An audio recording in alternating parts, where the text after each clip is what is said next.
John Wall and the Houston Rockets, they've agreed to a buyout, and according to Woj, he'll sign with the Clippers and when free agency begins on Thursday. You know, Wall has agreed to give Houston $6.5 million of the $47 million he's owed. The 31-year-old has played just 72 games over the past 4 seasons, in large part because of injuries.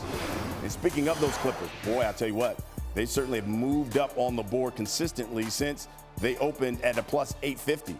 Yesterday, they were at a plus 750, and they've gone up again today to a plus 700. They are now the 3rd favorite to win the title next season, only trailing, of course, the 2022 champions and the runner-up. So, for more on the Clippers, let's bring in Bobby Marks. He's our front office insider. All right, Bobby, so you got John Wall joining the Clippers. Talk to me about this and how all of this shakes out here for the Clippers. Well, I think they're right now they're probably the 2nd favorite team in the Western Conference behind Golden State. Of course, we're not going to diminish what the Warriors did. They have 11 players, I think, that you can start. When you look at their roster right now, we forget about Kawhi Leonard, right? I mean, out all last year. Paul George missed most of the season, but keep on looking down.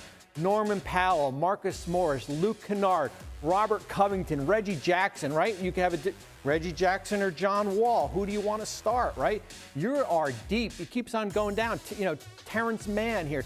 So you have 11 players. Your bench is going to be probably one of the best. You have an owner, deep pockets, right? Willing to go out and spend. We saw the Covington and Norman Powell trade last year. But this roster is deep on paper, as we always say, with a healthy Kawhi.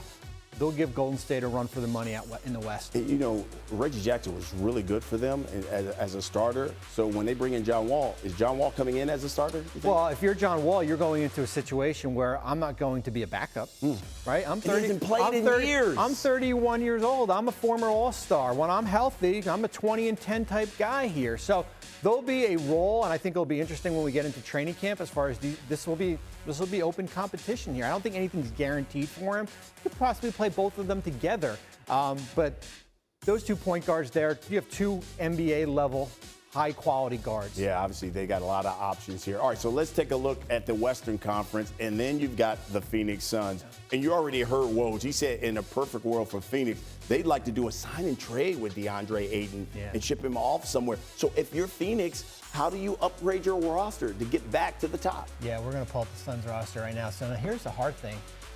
This is not including DeAndre Ayton in this lineup right now. So you're already over the salary cap. You're about $10 million.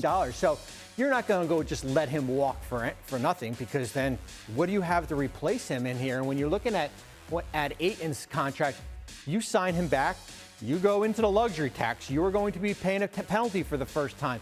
You lose him. Let's say you do a sign and trade and you bring back some rotational players or just draft picks. You go from a 64-win team to a team that's competing just to get into the play-in tournament here. Wow. The Western Conference is that deep here. They will take a dramatic step back here. So he is priority 1 for you because you don't have the money to go out and get a DeAndre Ayton. Wow, that's interesting stuff. By the way, the Suns currently sit at plus 900 to win the NBA championship. All of that according to Caesars. Bobby Marks, thank you. Thanks for watching ESPN on YouTube. For live streaming sports and premium content, subscribe to ESPN+.